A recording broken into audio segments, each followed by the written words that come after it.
esa puja interna que hubo para que finalmente la Cámara lo citara a Astiz a prestar declaración indagatoria, tuvo, digamos, un trámite, Claro. un trámite muy complicado.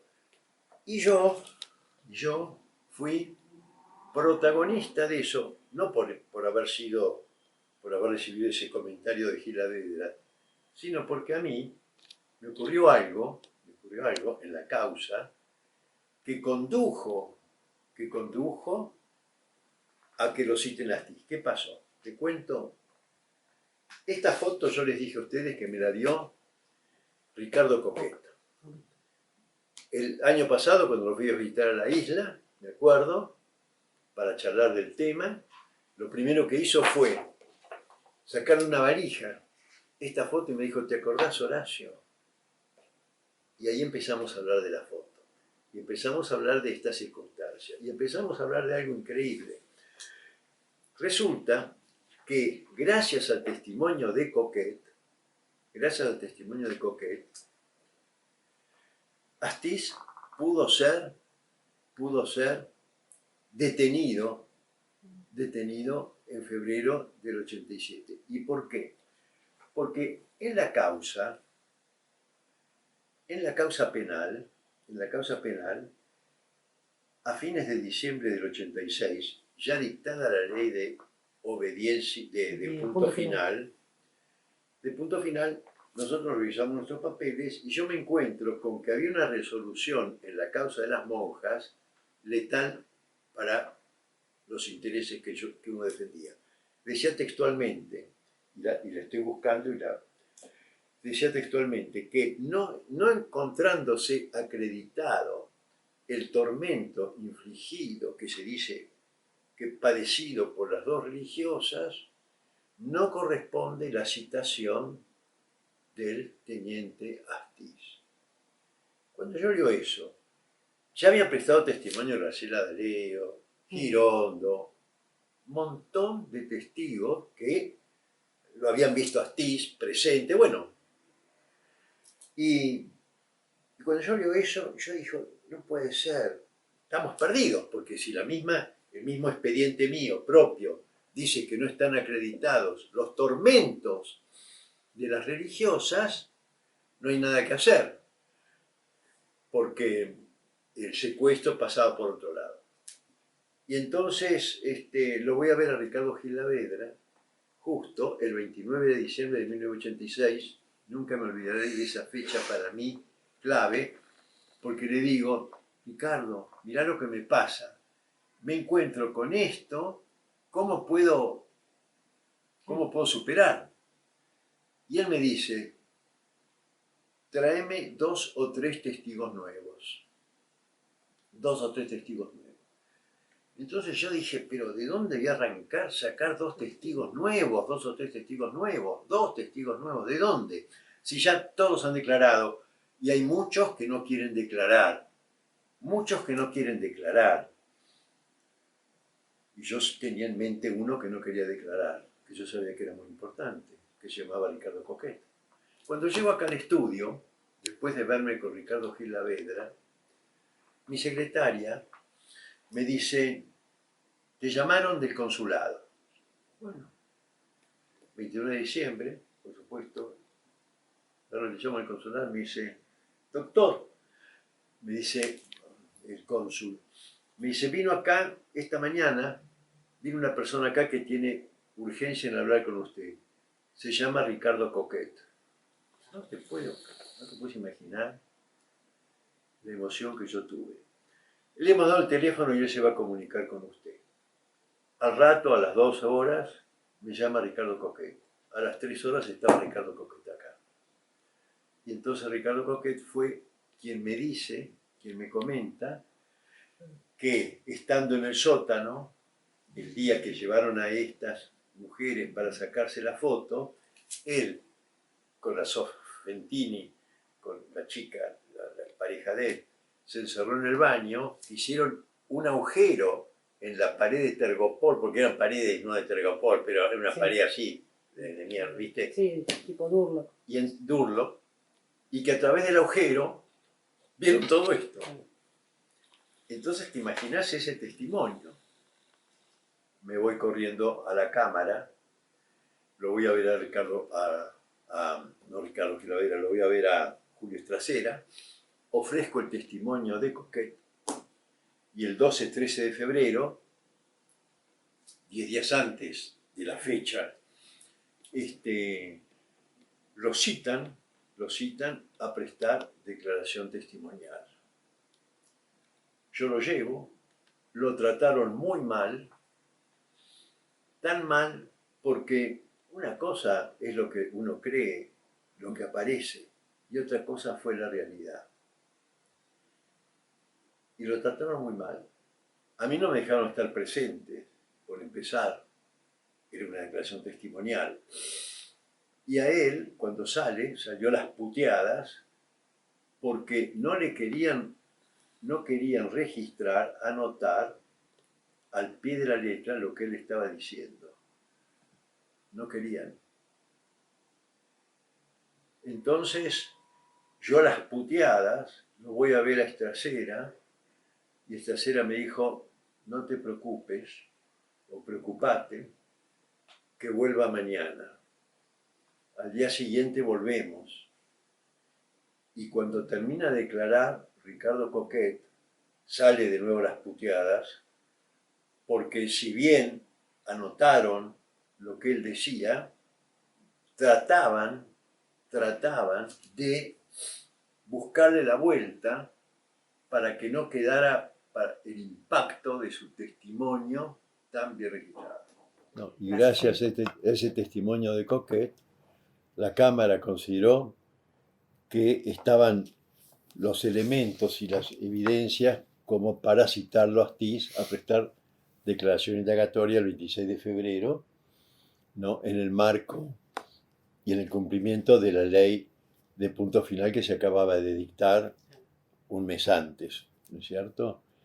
Por eso tan importante y relevante fue la declaración de Coquet, que me dio en mano esta misma foto el día que lo fui a ver a su isla en el Tigre, ¿no? Recordando ese episodio. Pero que quiero decir que la Cámara Federal, que todo el mundo la tiene y bien, y que bien en su lugar, etcétera, las segundas líneas eran terribles. Eran terribles. Allí trabajaban las mujeres y las esposas de abogados defensores de los militares.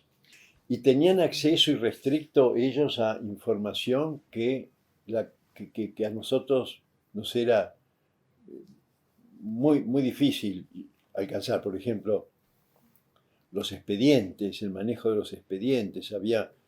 En el libro de Gil Avedra se habla mucho del cuartito verde. Era el cuartito. Y todos teníamos la mirada puesta en el cuartito, porque en el cuartito ese famoso estaban todos los expedientes, las causas a las que los abogados querellantes, nosotros, teníamos que recurrir para poder trabajar. Y tuvimos muchas dificultades con lo que yo llamo las segundas líneas, porque no lo van a reconocer nunca, pero fue así, porque yo lo sufrí en carne propia, es decir, día a día, a mí no me lo contaron esto, ¿me entiendes? Yo como abogado, como yo iba personalmente a procurar documentos, testimonios y expedientes, entonces me veía yo con esas dificultades. Tuve un grueso entredicho con uno de los camaristas que murió. Yo era muy amigo de uno de ellos, que también falleció, de Jorge Torlasco. Y Jorge Torlasco, cuando yo me hice cargo del juicio, porque quiero recordar un poco que yo me hice cargo de estos juicios en marzo del 1984, ¿no? A los pocos días, digamos, de haber asumido Alfonsín, porque quiero recordar también que a fines de diciembre del 83 a mí me llamaron del gobierno francés. Yo recibí un llamado del gobierno francés para proponerme hacerme cargo de los casos de los franceses desaparecidos. Y después tuve muchos problemas con eso, porque a mí me nombran desde Francia, pero no me nombró la embajada de Francia. Y eso hizo una gran diferencia, porque en un momento dado, lo tengo acá en cuadernos, que acabo de encontrar porque yo anotaba todo, anotaciones. Tengo una anotación, por ejemplo, miren qué anotación tengo, en el 84, de Jean-Pierre Lande, presidente de la Asociación de Franceses Desaparecidos en Argentina y Uruguay, que era muy amigo mío, muy llegado a mí, y el que me mandaba toda la documentación de los familiares, ¿no? Y con el que estaba yo permanentemente en contacto. Él desde Francia, yo desde acá, él me mandaba los poderes, me mandaba toda la documentación que yo necesitaba, porque me tenía que presentar como parte querellante en distintos expedientes. Yo no hice un solo paquete. Yo tenía un desaparecido en Neuquén, un desaparecido en San Juan, un desaparecido en Mendoza, en Santa Fe, en Tucumán. Y yo me iba a todos estos lugares con mi podercito, me presentaba en los habeas corpus, si no había corpus lo iniciaba, lo promovía y hacía las investigaciones in situ. Por eso yo soy el abogado, un abogado de campo en el sentido de que pala en mano, excavado, inclusive buscando restos de un francés. Así hacía yo. Entonces, bueno, Jean-Pierre Land me dice, un día me manda un mensaje diciéndome, el ministro de Relaciones Exteriores de Francia está furioso con vos porque dice, ¿quién lo nombró abogado a este? ¿Quién lo nombró abogado? Porque invoca que es abogado del gobierno francés y no es abogado del gobierno francés. Es abogado de las familias. Y entonces, en la Francia central, estaban sumamente molestos por mí porque yo a veces invocaba, y es cierto que invocaba, que yo era abogado del gobierno francés. Y lo voy a explicar en dos palabras, así de simples. Primero que cuando a mí me contrataron, me impusieron tres condiciones. Que averigüen en qué circunstancias desaparecieron, eso lo dije la vez pasada, averiguar el nombre de los autores materiales e intelectuales y hacer que se los condene. Una cosa utópica en ese momento. Nunca me dijeron que yo no debía, y me pidieron que fuera yo, me preguntaron que sea independiente del gobierno, etcétera, etcétera, etcétera. Bueno, de eso sí recuerdo, independiente del gobierno. Tenía simpatía por el gobierno, o sea que bueno, eso no era una condición. Pero tampoco me pidieron, Louis Jonet no me dijo, bueno, pero te está terminantemente prohibido invocar que sos abogado del gobierno francés. No me lo dijo, jamás. Y yo seguí el curso natural de las cosas de cualquier abogado. Me presentaba como parte querellante con poderes de las familias a quienes no conocía, nunca había visto en mi vida. Una vivían en Marruecos, otra vivían en Francia, otra vivían en Chile, otra vivían en distintos lugares. Y ahí, y esta es la diferencia. Y yo a veces, es verdad, cuando yo iba a las provincias, por ejemplo, me acuerdo que iba a Mendoza, el hecho, los diarios inmediatamente en Tucumán se hacían eco de mi presencia en esas provincias porque iba a remover las cosas esas, ¿no? Y decía, siempre se te acerca un micrófono, sí, soy abogado, no, te pasa eso. Y a mí me servía porque me daba un empuje, una presencia, y porque los camaristas en el interior me recibían. Yo tenía los despachos abiertos de todos los jueces porque eran cordiales y si yo le digo, mire, yo soy abogado de Amiel. Marcel Amiel, ¿quién es Marcel Amiel? Desde que se cayó en el barranco. ¿Viste? No, yo represento algo, pero a tal punto era así que el cónsul de Francia viajaba conmigo al interior en varias oportunidades porque yo buscaba entrevistas, audiencias con miembros de la Cámara y le pedí al cónsul que me acompañe. O sea que él estaba respaldando mi presencia, yo como abogado del gobierno francés, con el cónsul al lado, recibido por la Cámara Federal de Mendoza en el caso de Mariana Erice, por ejemplo, que de no ser así, no hubiera obtenido ni lo que yo, ni todo lo que obtuve en mis investigaciones con el caso Erice. Y además me preservaba físicamente yo, porque yo que había recibido tantas amenazas, hubiera sido peor las amenazas que hubiera recibido, porque ellos sabían que yo estaba, de alguna manera no, bajo la protección de Francia. Entonces, para mí, era una tranquilidad desde el punto de vista de mi seguridad personal. Y segundo, cuando yo iba a Cancillería o iba a las distintas cámaras y juzgados a llevar oficios y demás, porque la verdad que los 14 casos yo tenía un expediente, un dossier de cada uno de los franceses, te imaginás, me facilitaban muchísimo. Entonces a mí me identificaban, sí, el gobierno de los franceses, el gobierno de los franceses, y me facilitaba la tramitación, mi gestión, en beneficio de quién, de mis clientes, de los familiares. No era por una cuestión de que uno quería echarse humo. Y por eso ese llamado Jean-Pierre Lande, cuando me dice Jean-Pierre, acá están furiosos con vos, el ministro de Relaciones Exteriores ha preguntado quién te nombró porque vos invocás ser abogado del gobierno francés. Y yo pensé y dije, qué miserables, qué miserables. Porque realmente llegar a ese punto, ¿no? Cuando a mí me facilitaba.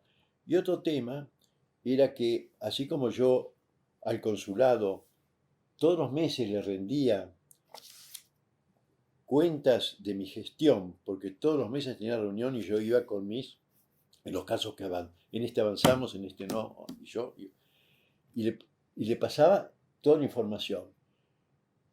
El consulado luego no mandaba a las familias la información que yo le pasaba.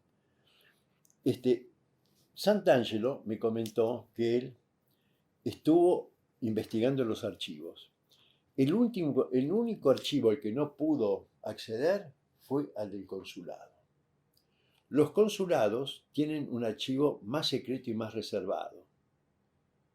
Entonces, toda esa documentación, todo eso que yo le pasaba al cónsul, que está bajo 7 llaves, el cónsul no los libraba a las familias, porque esto me lo dijo en ese mismo aviso que tengo anotado en el cuaderno, que las familias se quejaban, las familias francesas se quejaban porque el gobierno francés no les informaba sobre el estado de las causas de sus seres queridos. Y a mí me indignaba eso, porque yo me rompí el culo acá con esto, ¿no? Entonces, ellos, entonces, y Jean-Pierre Land me dice, en el futuro, por favor, mandame copia a mí de lo que vos le mandás al consulado para que yo les informe a las familias. Para que yo les informe a las familias. O sea que era una lucha abierta, ¿no?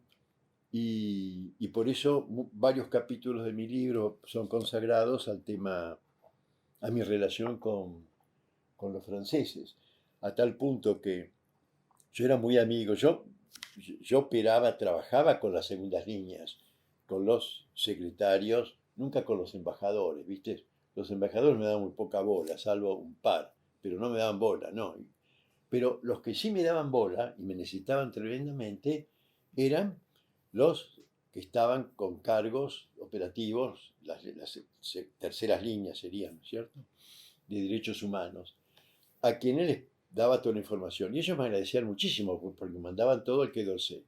Uno de ellos, Hubert de Canson, me acuerdo que me dijo un día, vos Horacio, sabiendo, porque ellos estaban tranquilos conmigo, porque lo que me pedían, me acompañaban a audiencia, los informaba de todo. Y entonces un día me dice, vos tendrías que escribir un libro sobre tus problemas con los embajadores de esta embajada. Él mismo me lo dijo. él mismo me lo dijo, ¿no? Los enormes problemas que yo tuve, por cuestiones que uno ni puede imaginarse, porque ¿qué le molestaba para que el ministro de Relaciones Exteriores haya pensado en mí, me haya puteado? Porque yo había invocado que era abogado del gobierno francés. A ver, gracias a que yo invocaba que era abogado del gobierno francés, investigando la desaparición de algunos franceses, recuerdo uno que tuvo un relieve particular porque es un operativo que yo lo hice en bicicleta. No sé si se los conté. Bueno,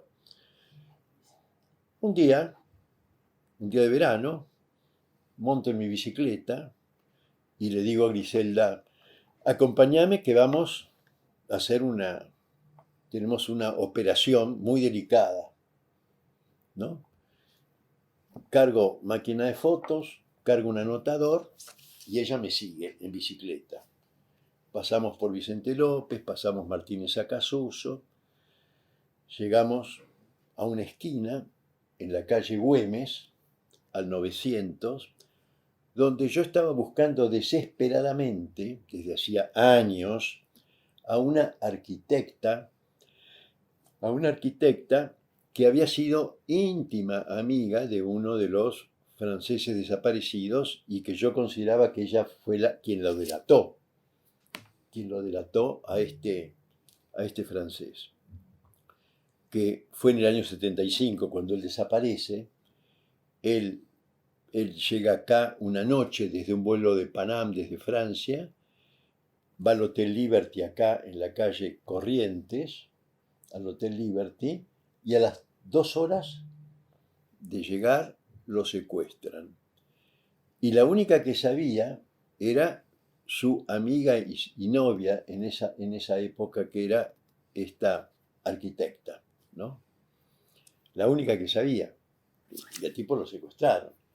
En el ámbito del Plan Cóndor, porque él era chileno-francés, ¿no? Era chileno-francés. Y lo que hacía él era correo. Entonces vino de Francia, pasaba por acá, se quedaba una noche y al día siguiente seguía a Santiago de Chile. Y yo averiguo que esta mujer, la arquitecta esta, amiga de él, después de buscarla durante muchos años, vivía en una esquina, vivía en la calle, en la localidad de Casuso. Y entonces ahí me dirijo como una flecha en mi bicicleta, Griselda a mi lado. Había un guardia en la esquina, de estos que cuidan el barrio. Pregunto por la persona esta y el guardia me dice, no, mire, se ha mudado, pero se mudó acá a 20 metros, ¿eh? Venga que lo acompaño. Muy bien. Camino 20 metros, una empalizada, una puerta ciega de estas, y entonces me dejé ahí, toco el timbre y digo, yo soy el doctor Méndez Carreras, abogado del gobierno francés, me sirvió, y vas a ver de qué manera me sirvió. Yo quiero hablar con fulana, vengo por la desaparición de este francés, ahora te voy a comentar, y quiero hablar con ella. Entonces aparece un tipo y me dice, no, me dice, de ninguna manera, usted no puede hablar, pero ¿qué es lo que quiere? No, bueno, me abre el portón, ¿y quién era? Jamás me imaginé a quién me iba a encontrar enfrente mío. Me encontré con Balita. Balita era un coronel que fue el creador del Plan Cóndor. El creador del Plan Cóndor. Nada menos. El tipo, yo estaba arriba de la bicicleta, me quedé arriba de la bicicleta, el tipo me miraba fulminante con su mirada, un odio tremendo. yo insistía en que quería, ahí me enteré de que él estaba en pareja con esta arquitecta, ¿no? Se escucharon los gritos de ella desde el interior y me cierra el portón y me di cuenta de que el tipo y además yo sabía, este tipo fue el que creó el Plan Cóndor y dentro del marco del Plan Cóndor había desaparecido este. O sea que imagínate, bueno. Jean-Yves Claudet. Sí, exactamente. Claudet Fernández. Claudet Fernández. Cuando aviso a Francia de todo esto, se viene de Francia un equipo de la televisión, Marie-Monique Robin, ¿no? Y con ella vamos con todo el equipo de nuevo a la calle Güemes. Y nos presentamos en la calle Güemes, golpeamos el portón, porque ya no andaba el timbre, lo habían desactivado, y bueno, y también de alguna manera empezamos a hablar pero en esta oportunidad, Balita, el famoso no abrió la puerta, pero se filmó todo. Y cuando nos retiramos, un coche negro Mercedes-Benz nos siguió en gran parte de nuestro recorrido. 2 meses después vuelvo a la casa porque yo quería saber qué pasaba y me atiende una persona joven, y me dice, ¿qué desea? No, esta gente ya vendió la casa. Habían vendido la casa. Bueno, entonces le expliqué, me hicieron pasar, bueno, y correspondencia, no, solamente de bancos, nada, y no conocemos el destino de ellos, o sea que los tipos desaparecieron, o sea que yo, resumo, con mi humilde bicicleta, logré que el jefe del Plan Cóndor se fuera a la mierda, se mudara de su casa fortificada de la calle Güemes, ¿no es cierto?, con la arquitecta con su mujer, pareja, que había sido a su vez pareja de Claude Fernández. Pero bueno, esto para comentarte un poco sobre el trabajo que uno hacía, ¿no? Y los logros que podía tener. Y bueno, yo al decir que yo era abogado del gobierno francés, a mí me servía, porque imagínate vos el pedazo de tipo que tenía enfrente. Él podía hacer cualquier cosa con el poder que tenía. ¿Cuántos tipos ha mandado matar? ¿Cuántos tipos? Y yo estaba ahí con una bicicleta, en short, con una camisita y con mi mujer al lado. ¿Y qué le pasaba en ese momento por la cabeza cuando se encuentra en esta situación? Sorpresa, pero yo dije, siempre hay que ir de frente, pero diciendo las cosas como son. Entonces mientras hablábamos por el interno, antes de que el tipo abriera el portón, yo dejé bien sentado, mire, vengo de parte del gobierno francés, soy el abogado de tal. Entonces, el tipo me abrió la puerta. A ver, de alguna manera, yo no dije soy el abogado de Claude Fernández, etc. Soy abogado para darle un poco de volumen a lo que yo venía haciendo. Si estaba en una bicicleta de mierda, a ver, tenía, ¿es cierto? Táctica napoleónica. Tenía que buscar volumen. Y yo reconozco, y Griselda con un cagazo que no te cuento, pero se mantenía firme. Además no me bajé en ningún momento. Mientras yo hablaba con él, no es que yo me bajé de la bicicleta. Yo seguía montado en mi bici.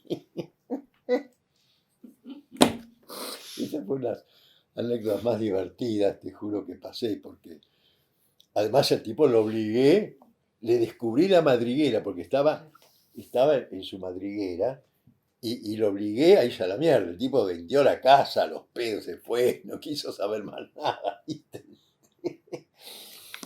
Así que bueno, una anécdota como para poner el cuerpo, para recordar, sí, ¿no? Y poner el cuerpo, porque ahí sí, pero ahí puse el cuerpo de todo, porque además estaba inerme. Imagínate, tipo calzoncillo, sí, un short y una remerita de algodón. Ahí ya estaba con el tipo. No, pero bueno, volviendo, a mí me convenía, me servía, me era muy útil decir que yo era abogado del gobierno francés. No lo hacía por una Eso salió en revistas, porque yo Sí. la historia la conocía. Sí, salió estaba pensando- hay documental, porque Monique Robert, Sí, que vino a filmar, después filmamos, bueno, ella recordó todo esto. sí, sí, sí, sí, Todo sí. esto ya ella lo tiene en una película. Claro. Sí, porque Mm. vinieron especialmente de Francia con el equipo. Sí, ¿Te sí. imaginas? Sí, eso sabía. Y el tipo, claro, imagínate la conmoción en el vecindario. Yo me acuerdo que había puertas que se abrían, cerraban, había persianas que tron se cerraban. No querían saber nada con el quilombo. Claro. Sí, sí, con el vecino no había Con el- problemas, pero con el quilombo. Con el quilombo, con los vecinos ningún Sí, problema, sí, te das sí, cuenta, sí. más bien. Pero no, Bien. pero había cosas así, ¿no? Un poco pintorescas. ¿Estás cansado? No. No. Bueno, y el libro ese es interesante, qué suerte que Sí, te lo pude conseguir, porque se Sí. había agotado, no lo tenía más en el depósito y en una segunda tanda vino. Y ahí hay un dato en el que pues yo siempre quise saber por qué, que es la pregunta que nos hacemos todos, muchos, por qué secuestraron al grupo de Santa Cruz. Y todos dan versiones, ¿no? La versión más en boga es que Astiz había sido más o menos, de que había algunos que desconfiaban de él, y sí desconfiaban de él, como me lo manifestaron a mí, pero que no se atrevían, etcétera, pero que él estaba a punto de ser descubierto, etcétera. Bueno, a mí eso no me cerraba, porque la escuela de mecánica no va a operar, no va a montar un operativo de esta naturaleza, secuestrar durante 2 días, 8, 10 de diciembre, 12 personas. ¿Por qué? Porque si vos era oficial de inteligencia, desaparecés y punto. Él no solo los invitaba a la casa a tomar el té, nadie sabía dónde vivía el tipo, o sea que nada. Además, cuando el año siguiente se va a París al centro piloto, y ahí es reconocido y se fuga, o sea que el tipo muy bien de cuerpo oyente agarró, en París sigue haciendo lo mismo, ningún problema, ¿viste? Y por casualidad, leyendo, veo que en el año 2001 le hacen un reportaje a Naya sobre Malvinas. Un periodista de Bahía Blanca, ¿no? Y en una de esas, Anaya, sin que el periodista le haya preguntado, comenta algo y Anaya dice, porque Astiz, el teniente Astiz, se infiltró en el movimiento de Madres de Plaza de Mayo y agregó algo que a mí me dejó pasmado. Y dice, y logramos detener un golpe. Entonces, subrayé todo, guardé todo y dije, esto realmente es interesante. Es interesante. Y ahí me empezaron a cerrar las cosas. Porque dice Anaya, porque era un grupo terrorista. Entonces, ellos, para tener una autojustificación de este secuestro masivo, que es el secuestro masivo de civiles más grande operativo de toda la ESMA, y en los 4 años que trabajaron, necesitaban una explicación, no porque uno de ellos iba a ser identificado, no, algo de fondo. Entonces, crearon el mito de que este grupo de civiles estaba preparando un golpe contra Videla. Estaban preparando, y que por ello eran tan peligrosos que había que eliminarlos a todos. Esto fue algo que me acabo de enterar a raíz de lo que dijo el mismo Anaya. Y se lo dijo en forma espontánea, sin que el periodista se lo preguntara, ¿no? Nosotros sí, Astiz se había infiltrado, y después se detuvo a todo este grupo porque estaba preparando un golpe. Fíjate vos, la locura que tenían estos tipos, ¿no? Y el poder de los pasionistas. Claro, así es. Sí. ¿Con Silvia Laveirú la entrevistaste? Sí, pero ella ella... dio testimonio. Sí, pero con Silvia Laveirú pasaron... yo no le caí bien. Ah. lamentablemente. Con respecto a Silvia Lavairú, Graciela Fernández Mejide, cuando está en plena CONADEP, hace un viaje a España, y la entrevista a Silvia Lavairú, ¿no? En España. Cuando vuelve, bueno, a mí Graciela Fernández Mejide no me daba ni pelota, ni bola. Tal es así que yo me entero, no me enteré de su viaje, ni su propósito del viaje, ni nada, porque de haber tenido yo una fluida relación con Graciela Fernández Mejide, me hubiera podido acercar, y como yo conocía, más bien que yo conocía el caso, le podía haber sugerido algunas preguntas, digamos, ¿no?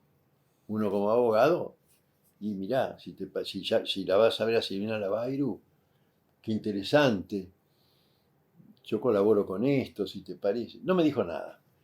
A su regreso no me dice nada, ni me entero, pero yo me enteraba porque yo tenía muy amigos, gente muy amiga trabajando en la CONADEP.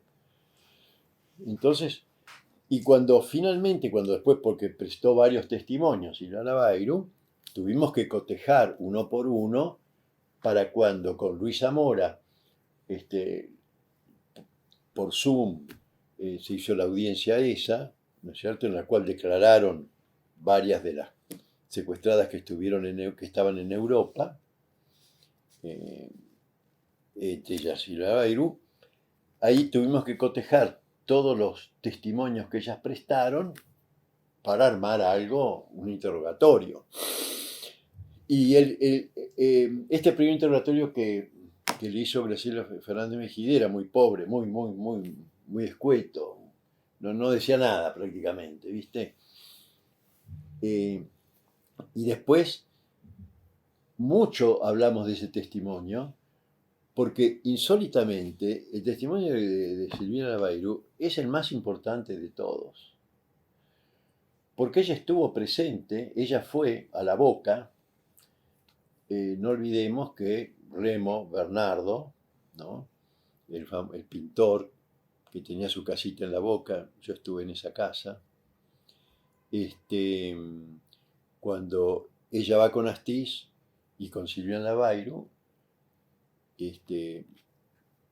van en la misma mañana del 8 a la mañana muy temprano y se hacen pasar aparece una patota de la ESMA y los secuestran a todos, etc.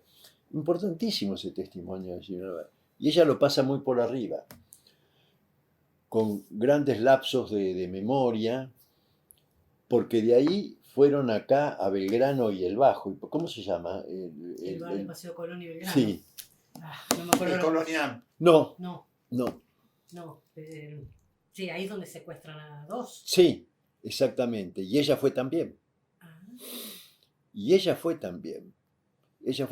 Y entonces no es claro. Ella es como que, a ver, si vos fuiste primero a Roma, vos tenés que decir, bueno, esa mañana, desde que te despertaste, cronológicamente, cuéntenos cómo se desarrolló ese día.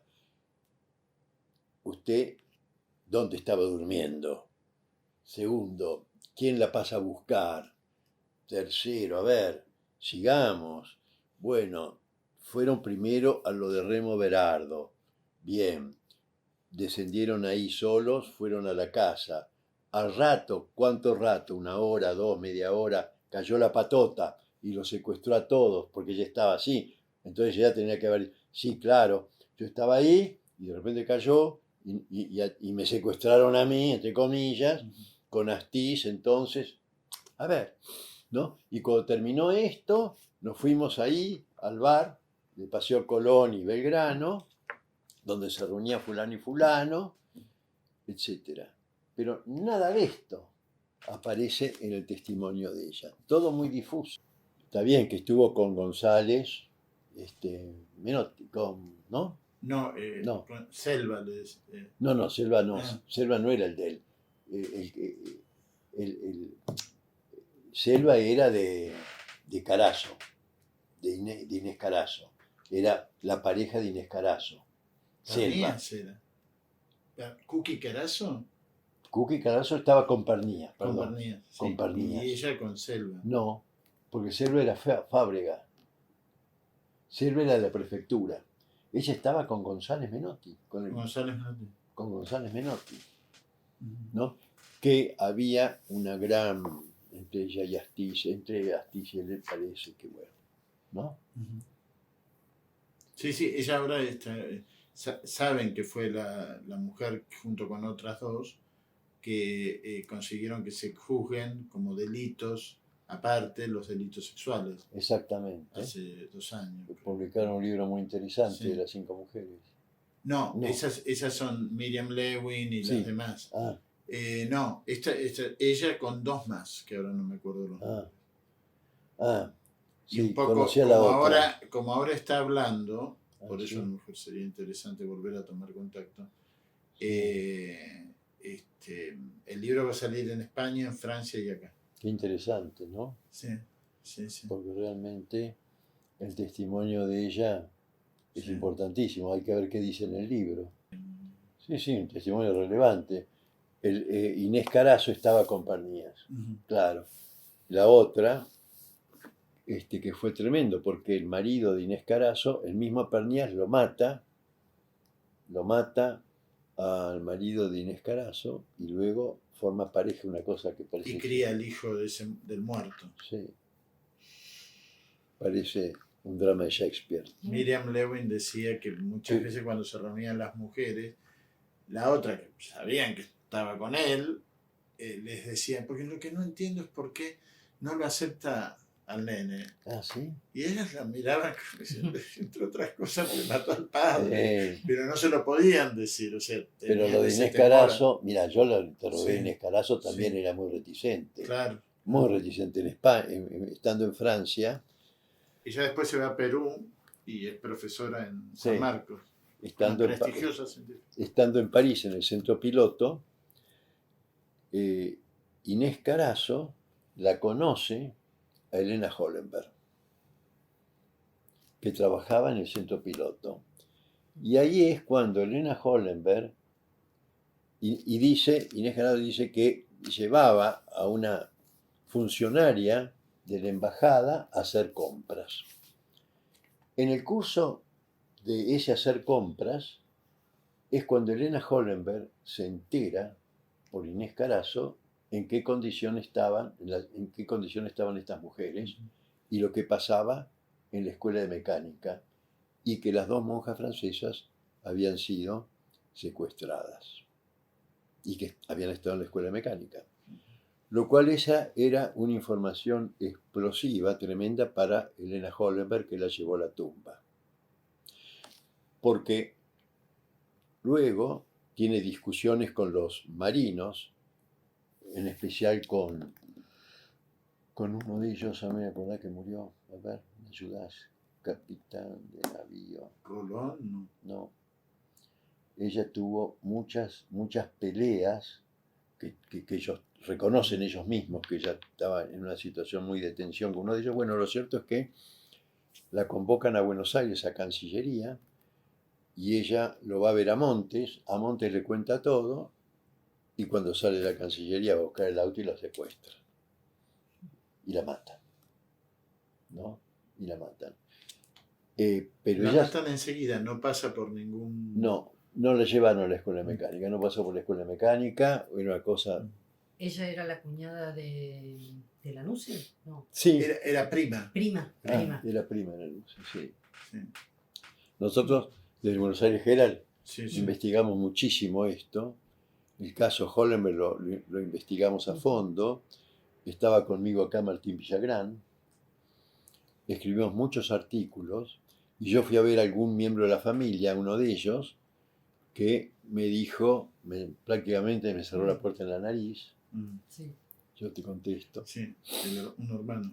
Un hermano. Un hermano médico que no quería saber nada y que si este era el precio que la familia tenía que pagar para terminar con su versión en la Argentina, estaba dispuesto a pagarlo, etcétera, ¿no? esto fue.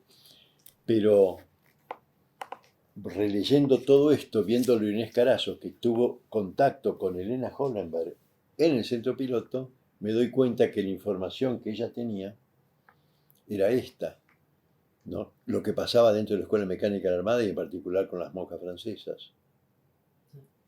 Porque salían de compras juntas, solas.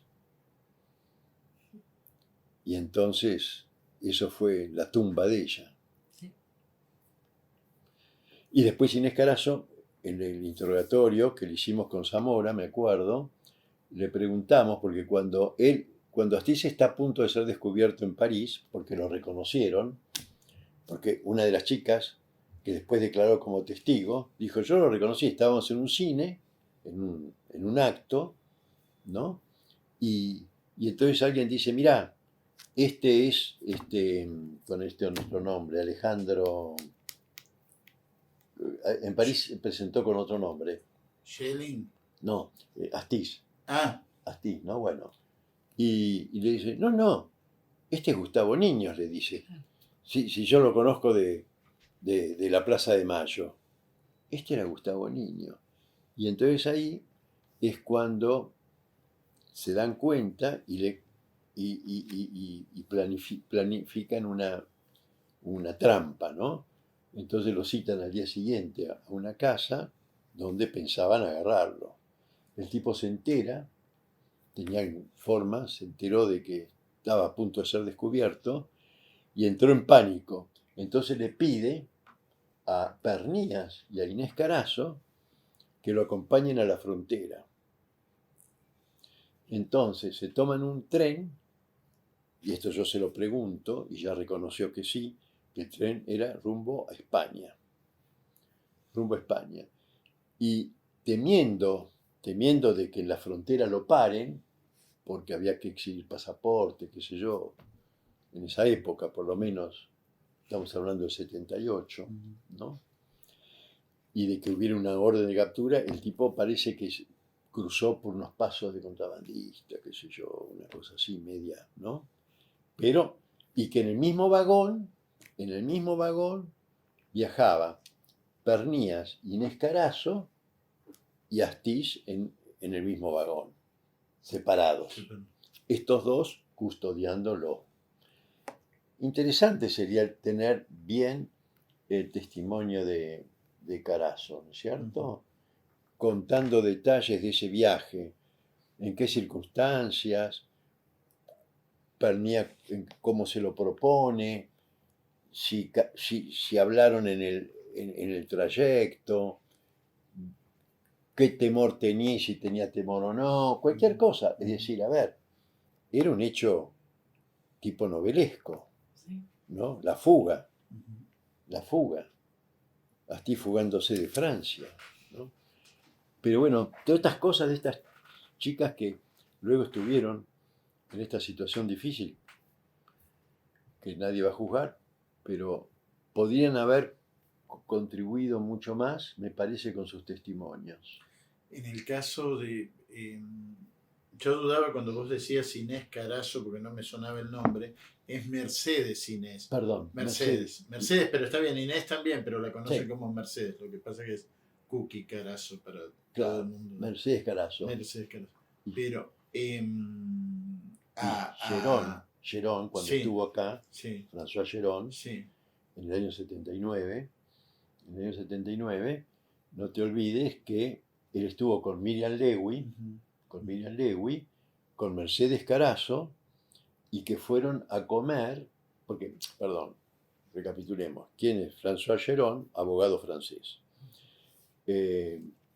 Organismos de derechos humanos de Francia lo contratan para venir a Montevideo y a Buenos Aires, sobre todo más que a Buenos Aires, yo pensaba que a Montevideo, porque ahí estaba Estrella, ¿no? Preso, y el gobierno francés, y había otros ciudadanos franceses prisioneros de la dictadura en el Uruguay. Y el verdadero motivo del viaje de Gerón acá fue para mejorar, para poner en libertad o apurar los juicios que había pendientes contra Estrella y demás. Y logró en parte su propósito porque a los pocos meses pusieron en libertad a uno. Es decir, la presencia de Gerón, una cosa era la dictadura uruguaya y otra cosa era la dictadura acá, ¿no? Entonces Gerón se entrevistó en el Hotel Victoria en Montevideo y logró un avance significativo en la mejoría en cuanto al proceso en sí y la libertad, ya te digo, de uno de ellos que le estaba muy, muy conforme y sobre todo las condiciones de Estrella también. Estando en el Hotel Victoria en Montevideo lo conoce a Macera, estaba Macera allá. Entonces Macera, y acá viene toda la improvisación, entonces Macera lo invita, porque él hace París, Buenos Aires, ¿no? Y París Ezeiza, de Gaulle Ezeiza. En Ezeiza lo esperaban unos marinos, entre ellos Astiz y otro más, y lo llevan a Montevideo, donde se entrevista con Macera y con y hace sus trámites. Y luego Macera le dice, vuelva a la Argentina y venga a verme a mis oficinas que tenemos que hablar. Entonces, vuelve Gerón a Buenos Aires y lo va a ver a Macera a las oficinas de calle Cerrito. Y ahí estaba Miriam Lewy. Y entonces Macera se la presenta a Miriam Lewy y le dice, mire, Miriam lo puede acompañar para hacer compras para su esposa, nunca me voy a olvidar. Entonces pueden ir por Florida, Santa Fe, así usted le puede hacer alguna compra a su esposa. Y entonces lo dejaron solo a Gerón con Miriam Lewy una noche. Y él se hospedaba en el Hotel Plaza, ahí enfrente de la Plaza San Martín, ¿no? Y la noche, cuando estaban solos, se sientan en un banco y Miriam se pone a llorar. Y ella tenía la cruz de su religión, la cruz judía acá. Tenía, ¿no? La estrella de David. La estrella de David. Entonces le dice, Gerón se siente muy conmovido por esta chica tan joven que lloraba. Y ella le contó, si todos supieran, mis padres no estarían vivos, porque ella tenía familia, ¿no? O sea que era rehén. Y más o menos le va contando, ¿no? Y después Gerón entabló una relación con ella y se siguió escribiendo desde París, le mandaba cartas a Miriam Lewy, ¿no? Y así fue como entra Miriam en todo esto. Y años después, y entonces una noche, Pernías organiza una comida en los Años Locos, allá por la Costanera, a la que concurre Gerón, Mercedes Carazo, Pernías, Miriam Lewy y creo que Benassi. Eran 2 marinos, sí, eran 5, eran 2 parejas, ¿no? Y Benassi, creo. Y ahí fue cuando declara Gerón acá y dice, me empezaron a hablar de las monjitas voladoras riéndose, y yo pensaba en esa película en la cual aparecen, ¿cómo se llamaba? La novicia voladora. Exactamente. Sally ¿no? Field. Sally Field. Sí, porque yo no sabía qué significado tenían esas expresiones de ellas. Las monjitas, sí, y decían, le notaban la copa de vino, las monjitas voladoras, y se reían entre ellos, ¿no? Fíjate vos, qué diabólico esto, ¿no? Y de esto sabía tanto Miriam Lewy como Mercedes, obviamente, ¿no? Así que fue ese viaje de Gerón que lo plasmó bien porque él prestó testimonio ante la Cámara Federal y después en el juzgado federal oral de obligado, ¿no? Él vino expresamente de París y prestó su testimonio. Y lo importante del testimonio de él es que ninguno de los defensores le hizo ninguna repregunta. Ninguna. Absolutamente. Alguna repregunta, nada. Habló 2 horas. Gerón. Y Gerón cuenta cuando lo lleva cuando lo va a ver a Masera 2 o 3 veces, 2 veces a las oficinas de Cerrito, y Masera le dice, usted tiene que ir a la Escuela de Mecánica de la Armada. Lo mandó a ver los Chamorro, y en la Escuela de Mecánica de la Armada lo atendió Chamorro. Y con Chamorro tuvo una larguísima conversación que Gerón transcribe en su testimonio, interesantísima, la charla con Chamorro. ¿Por qué Masera lo mandó? ¿Por qué? Yo pienso lo siguiente. Ustedes se acuerdan que en el marzo del 78 se fuga de la Escuela de Mecánica Armada Mayo.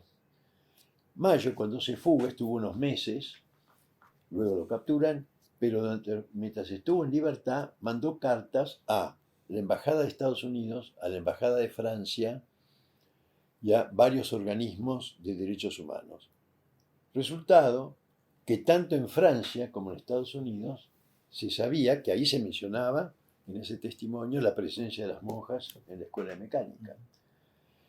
Entonces, sabiendo, eso fue en el 78 marzo, febrero del 79 viene Gerón, se entrevista con Masera, más bien que Masera sabía que Mayo estaba estaba afuera tirando las bombas que tiraba.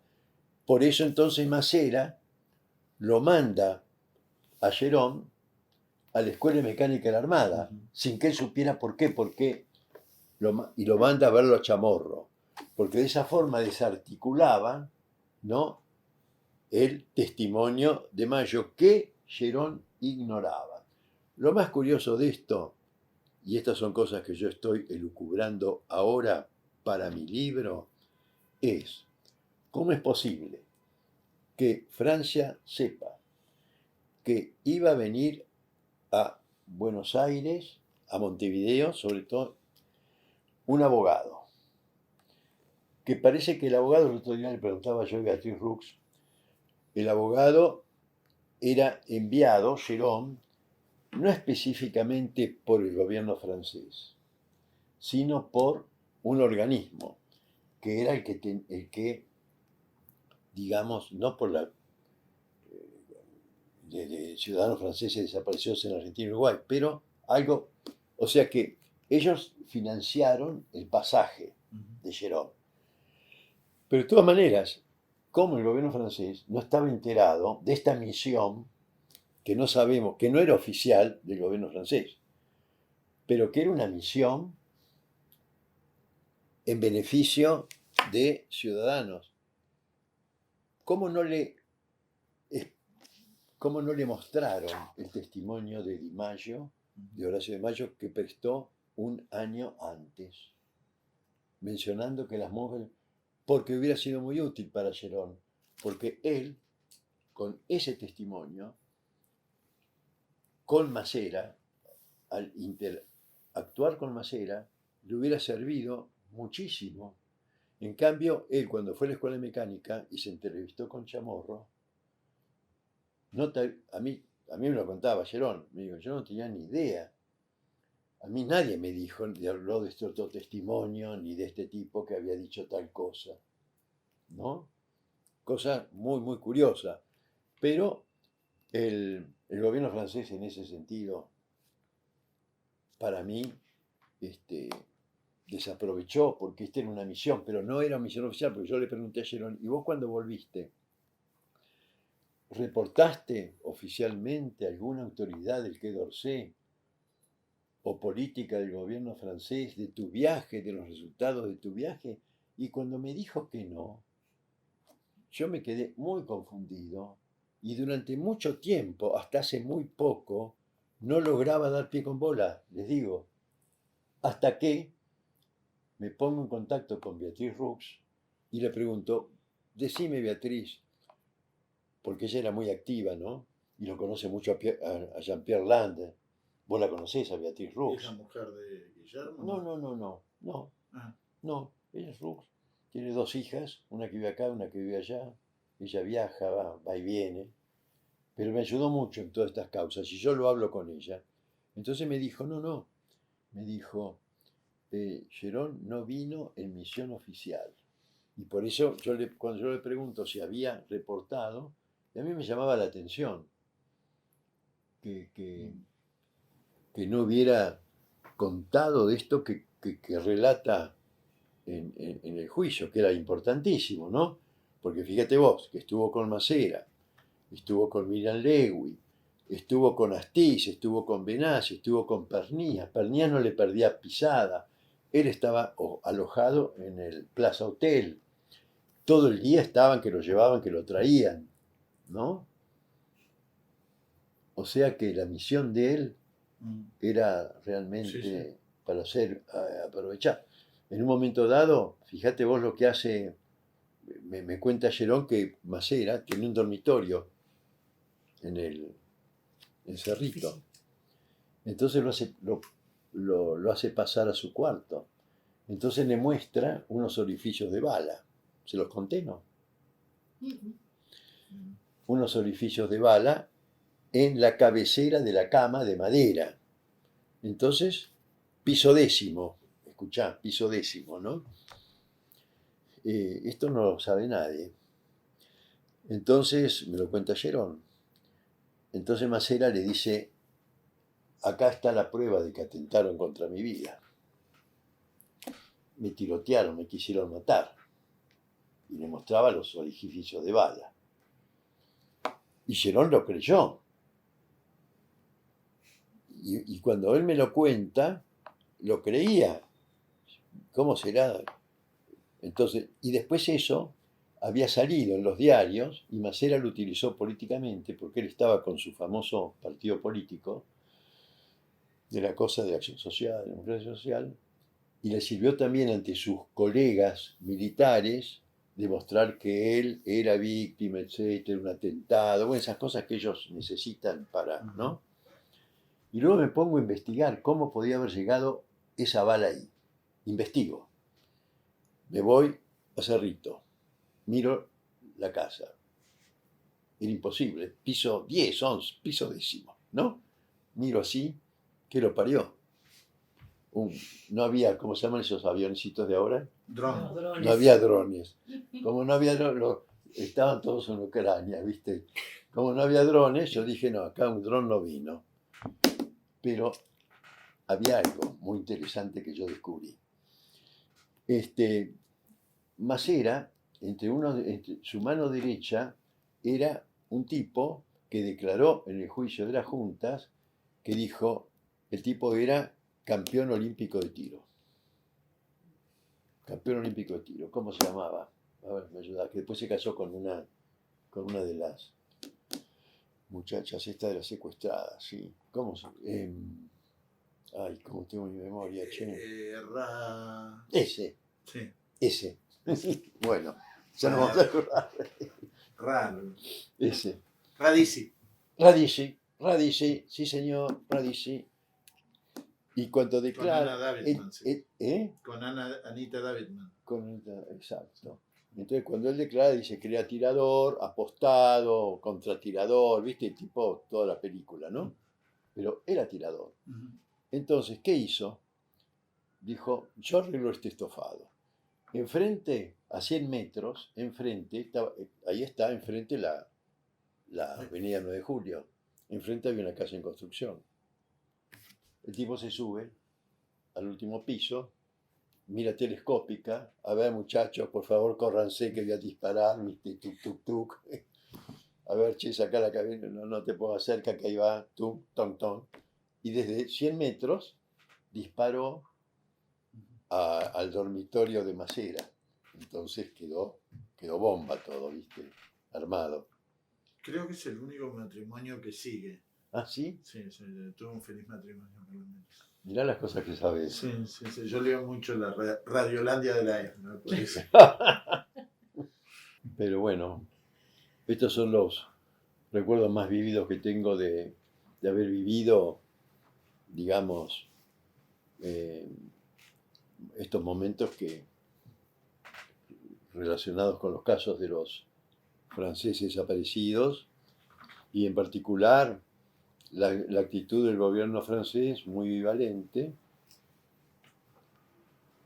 porque ellos, inmediatamente después de la desaparición de las monjas, hay un cruce ahí de notas, etcétera, pero tardan en reaccionar. Ujú. Claro, está bien, pero ya se sabía, esto fue en el 77, ya se sabía que en el 76 y durante todo el 77 había habido desaparecidos y ciudadanos franceses desaparecidos, había desaparecido Dautier, había desaparecido Nelio, Yeyer allá en Tucumán, en fin, Bahía Blanca también me parece. también, o sea que no es nuevo, Ujú. ya había franceses desaparecidos, pero la opinión pública francesa, es decir, los familiares de Duquet y de Domont eran familias tremendamente poderosas, nada que ver, eran agricultores, sin un peso, pero de un enorme peso en la zona de Su comunidad. en su comunidad. Y vamos a reconocer que el gobierno francés era muy sensible por el impacto político que tenían estas familias.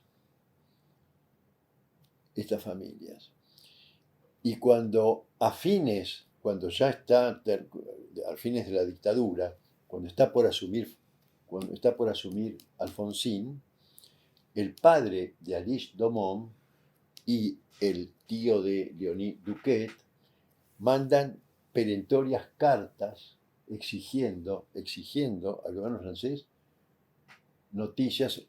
La última que tengo registrada es de octubre del 83, 2 meses antes de que asuma Alfonsín, exigiéndole tener noticias y novedades de sus parientes. Claro, ya con llamado a elecciones. Y ya con llamado a elecciones. Entonces ahí es cuando el gobierno francés, presionado por la opinión pública, porque si algo le dan pelota es a la opinión pública, ¿no? Creo que no otra cosa, por razones políticas, entonces piensan qué van a hacer cuando asuma Alfonsín, qué van a hacer, sabiendo que el ministro de Relaciones Exteriores, Dante Caputo, estaba casado con una francesa, con Anne Morel, que ellos tenían una excelente relación con Louis Joannet, que era la espada número 1 en derechos humanos en Francia, sabiendo, bueno, el gobierno francés, que Louis Joannet venía acá, o decía que cuando en diciembre asume Alfonsín, hay que repasar, y tengo que repasar los diarios de la época, hubo reuniones urgentes con el CELS, con Emilio Mignone, estaba Bob Cox, Louis Joannet, ¿no? Todas las primeras espadas de los organismos de derechos humanos. Yo no participé en ninguna de ellas, pero yo sabía, porque por mi cercanía con Cox y demás, y Emilio Mignone, bueno, realmente, pero yo no sabía que me iban a proponer ser abogado de los casos estos. No, yo no me enteré hasta el último momento, ¿no?